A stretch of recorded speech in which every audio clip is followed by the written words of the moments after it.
তানজানিয়ায় যারা সাফারি করতে আসে তাদের বেশিরভাগই যায় বিখ্যাত সেরেঙ্গেটি ন্যাশনাল পার্ক বা গোরোঙ্গোরো ক্রেটারে, কিন্তু এই পথেই রয়েছে অনেক কম পরিচিত আর প্রাকৃতিক সৌন্দর্যে ভরা আরুসা ন্যাশনাল পার্ক। তাই অতিরিক্ত বড় কোনো খরচ ছাড়াই সেরেঙ্গেটি বা গোরোঙ্গোরো যাওয়ার পথে এই পার্কটিও ঘুরে দেখা যায়। তানজানিয়ার নর্থে কিলিমাঞ্জারো অঞ্চলের কাছে এই আরুসা ন্যাশনাল পার্কে একই সঙ্গে দেখা যায় সবুজ ফরেস্ট, আগ্নেয়গিরির পাহাড় মাউন্ট মেরু, জেকুকুমিয়া রিভার, মোমেলা লেকস।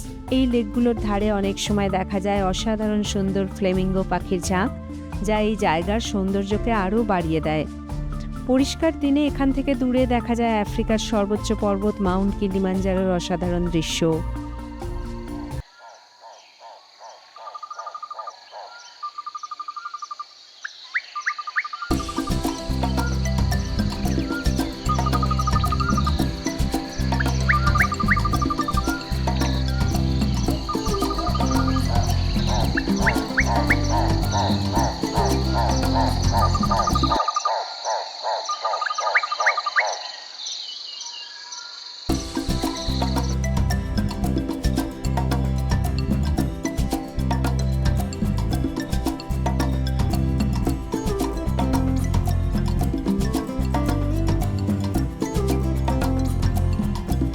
এই ন্যাশনাল পার্কটি প্রায় 137 স্কোয়ার কিলোমিটার জায়গা জুড়ে বিস্তৃত। যদিও এখানে বিগ ফাইভ প্রায় দেখাই যায় না, কিন্তু অনেক গুরুত্বপূর্ণ প্রাণী যেরকম জিরাফ, জেব্রা, কেপ বাফেলো, ওয়ার্থগ, বুশবাক, ওয়াটারবাক, ডিক, ব্লু মাঙ্কি, বেবুন এবং ব্ল্যাক অ্যান্ড হোয়াইট কলোবাস মাঙ্কি দেখা যায়। এই পার্কের বড় আকর্ষণ হলো কলোবাস মাঙ্কি।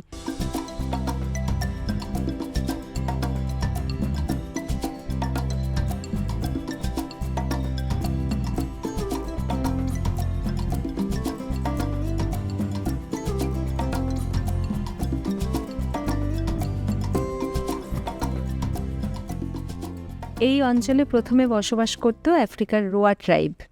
1876 সালে হাঙ্গেরিয়ান এক্সপ্লোরার কাউন্ট টেলেকি মোমেলা এলাকায় এসে প্রচুর বন্যপ্রাণী দেখার কথা উল্লেখ করেছিলেন। 1960 সালে এই জায়গাকে প্রথমে গুরদোতো ক্রেটার ন্যাশনাল পার্ক হিসেবে ঘোষণা করা হয়।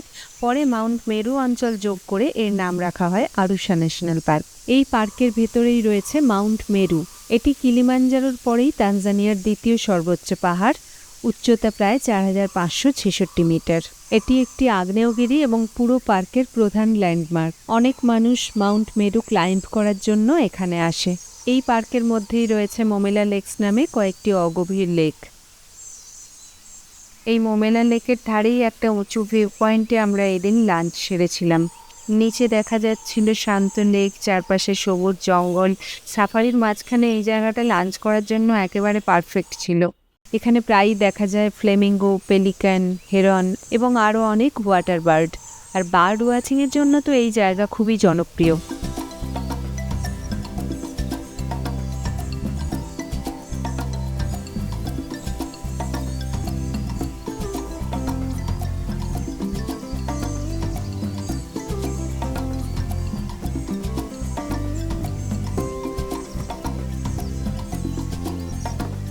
ছোট হলেও আরুসা ন্যাশনাল পার্কে রয়েছে পাহাড়, ক্রেটার, লেক আর ওয়াইল্ড লাইফ, যা এই পার্কটিকে তানজানিয়ার সবচেয়ে বৈচিত্র্যময় সাফারি পার্কগুলোর মধ্যে একটি করে তুলেছে।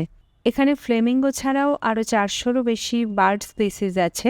এখানে গাইড নিয়ে ওয়াকিং সাফারি করার সুযোগ আছে, যা সেরেঙ্গেটিতে সাধারণত করা যায় না। এছাড়াও অনেক মানুষ মাউন্ট মেরুতে ট্রেক করতে এখানে আসে।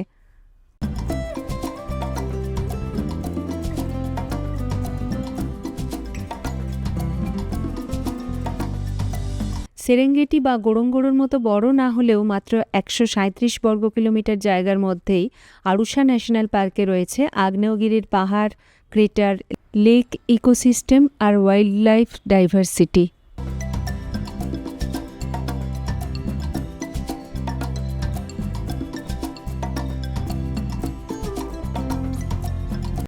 সামনে দেখা যাচ্ছে যে কুকুমিয়া রিভার ক্রস করছে একটা জিরাফ।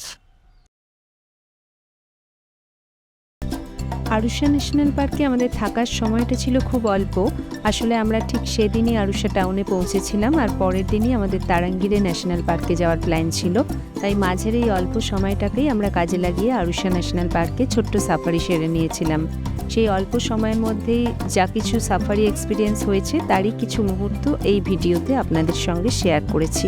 ভিডিওটি ভালো লাগলে অবশ্যই চ্যানেলটি সাবস্ক্রাইব করতে ভুলবেন না, কারণ সামনে আরও অনেক সাফারি এক্সপিরিয়েন্স এবং ট্রাভেল ভিডিও নিয়ে আমি আসছি। সবাই ভালো থাকবেন, দেখা হবে পরের ভিডিওতে। Thank you so much.